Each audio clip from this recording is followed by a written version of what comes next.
اللہ پر بھروسہ توکل ایمان کی ایک عظیم علامت ہے۔ جو بندہ دل سے یہ یقین رکھتا ہے کہ ہر کام کا اختیار صرف اللہ کے ہاتھ میں ہے، وہی حقیقی سکون اور کامیابی حاصل کرتا ہے۔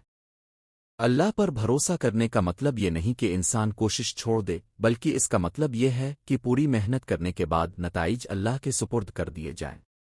قرآن پاک میں اللہ تعالیٰ فرماتے ہیں، اور جو اللہ پر بھروسہ کرتا ہے اللہ اس کے لیے کافی ہو جاتا ہے۔ یہ آیت اس بات کی واضح دلیل ہے کہ توکل کرنے والے بندے کو اللہ کبھی تنہا نہیں چھوڑتا۔ اللہ پر بھروسے کا سب سے بڑا انعام دل کا سکون ہے۔ جو شخص اللہ پر یقین رکھتا ہے وہ مشکل حالات میں بھی گھبراتا نہیں۔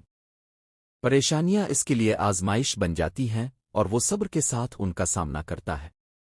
ایسے لوگوں کے دل خوف، حسد اور مایوسی سے محفوظ رہتے ہیں۔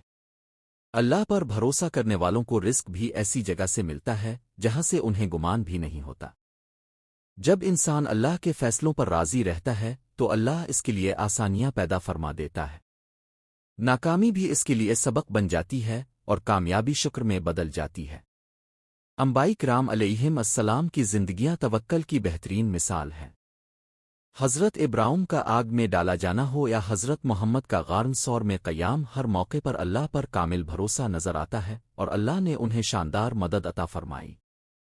آخر میں یہی کہا جا سکتا ہے کہ اللہ پر بھروسہ کرنے والا کبھی نقصان میں نہیں رہتا۔